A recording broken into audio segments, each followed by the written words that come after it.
Dati, halos mawalan na ako ng pag-asa. Niyaya kasi ako ni Cybershark, mag-swimming daw kami. Pagkatapos namin mag-swimming, ganito na kulay ko. Yung pala, sa loob kami ng volcano nag-swimming. Hindi niya ako na-inform. Pero ngayon, solved na ang problem ko.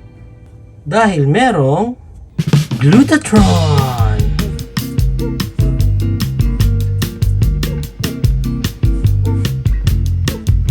Grabe, magpaputi ang Glutatron.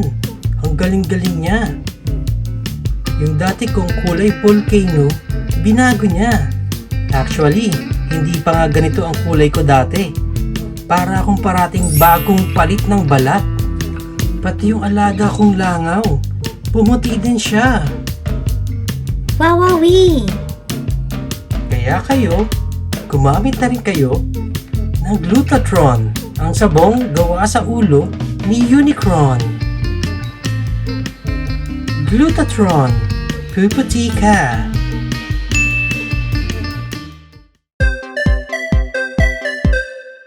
Hello guys! Welcome once again on our channel. This is Pinoy Toy Review Channel, ang channel na kung saan i-review natin ang mga iba't ibang klaseng toys na makita natin sa market base here in the Philippines. Now, before we start, please don't forget to like this video, especially if you like albino scorpions.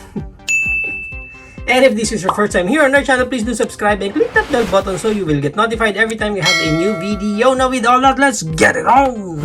Now here's the toy that we're going to review for today. This is the Transformers Legacy Beast Wars Sandstorm. Technically speaking, parang recolor lang siya ng ating Kingdom Scorponok. And as we start, let's take a look muna sa kanyang details. Ayan ang kanyang face. Yung face niya ngayon iba, no?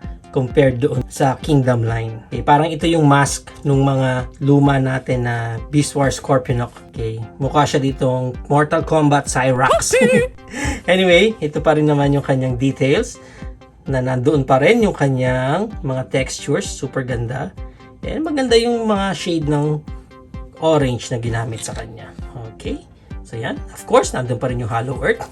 And para sa kanyang details, sa kanyang head, naro-rotate pa rin yan. Yan, and pwede siyang mag-look up ng ganyan, and halos wala na siyang look down. Sa kanyang arms, kaya niyang ating Creed moment na sobra-sobra pa. Kaya kung gusto mo, put your hands in the air like you do not care. And then, naiikot din yan.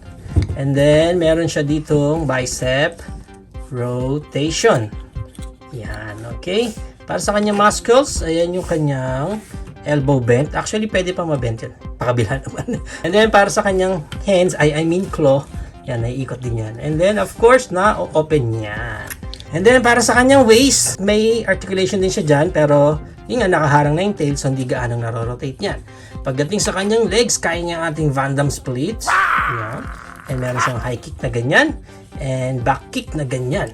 Meron din siyang thigh rotation dyan, and sa kanyang knee, and yung bent. Dito sa feet niya, may tilted siya dyan. Ganyan. Now, sa kanyang tail, ito pa rin yung nagagalaw dyan, and ito. Yan, pwede ma-articulate dyan, ganyan. Now, sa kanyang accessories, pag in-open mo yan, dito mo makikita yung kanyang albino langaw. And sa kabila naman, nandito naman yung kanyang lipstick missile. Yan. So, right now, let's proceed na sa kanyang transformation. First na gagawin natin is, i-open muna natin itong tail niya and itong likod niya. Spread mo na muna yung mga creepy crawlers feet niya dyan.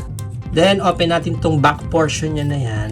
And then, kunin natin dun yung kanyang alakdan face niya dun.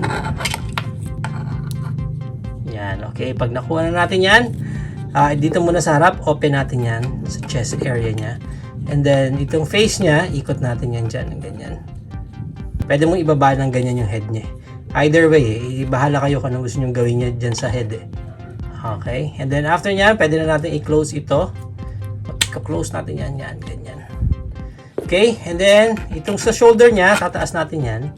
Para i-close natin yan, ganyan. Okay, and then from here, ikot natin yan, ganyan.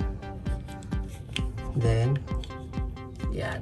Okay, nakitsura niyan. Ganun din sa kabila. Rotate, fold, and pwesto.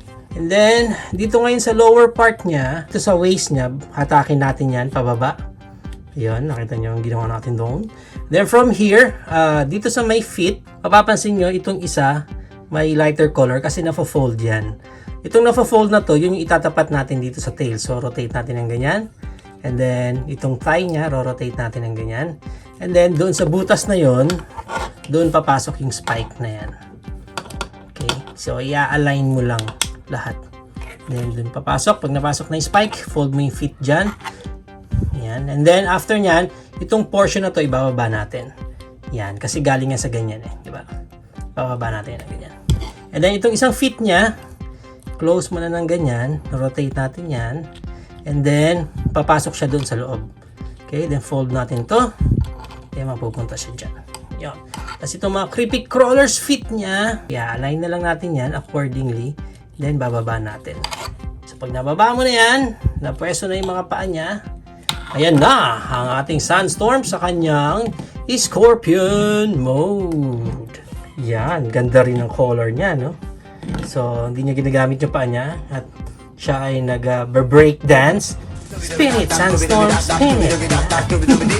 Okay, tingnan muna natin yung details niya. Ang ganda rin naman yung face, no? Ang ganda rin, no? Para talaga siyang albino scorpion.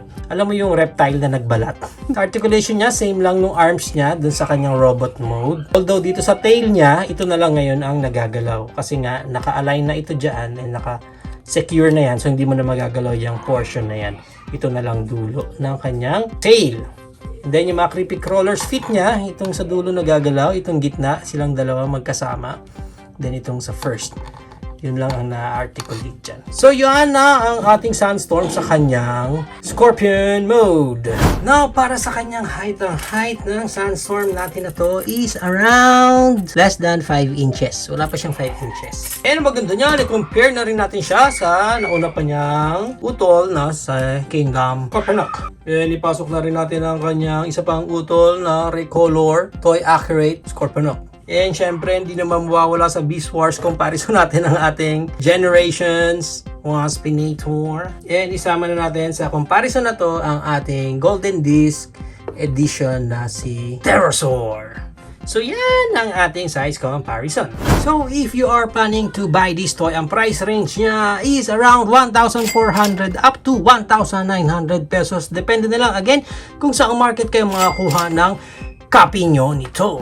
So there you have it now guys. Ito na ang ating Transformers Legacy Beast Wars Sandstorm. So what do you think of this figure guys? Is it a go for you or I know for you? Whatever thoughts, please comment it down below. But for me, I think this one is I'll go. Usually pag mga recolor na hindi na ako naggo-go kasi what will I do pag may recolor kung nasa akin naman ay original na color. But ang reason kung bakit i-go ko to sa aking collection kasi this is another character. Although yun nga recolor lang naman siya pero at least hindi siya yung recolor lang with the same character because this one is Sandstorm. Technically speaking, hindi siya si Scorponok. So, I think maganda kung meron akong Scorponok, then meron din ako ng Sandstorm. But aesthetically speaking, same lang naman din siya. Halos walang pinagkaiba sa ating Kingdom Scorponok. So, kung ano yung mga goods nun and downs nun, same na same lang dito sa figure na to. Pero, pagdating sa color niya, although kakaiba yung color niya na talagang para siyang sand, yung mga shades ng orange niya is nag-complement para sa character natin na ito. I think yung orange niya dyan and then yung purple niya is nag-complement talaga. Wherein, maganda naman yung kinalabasan ng color niya. So if you have any comments, questions, suggestions, or any final interactions, please comment it down below. Once again, thank you so much guys for watching this video. This is Pinoy Toy Review, signing out.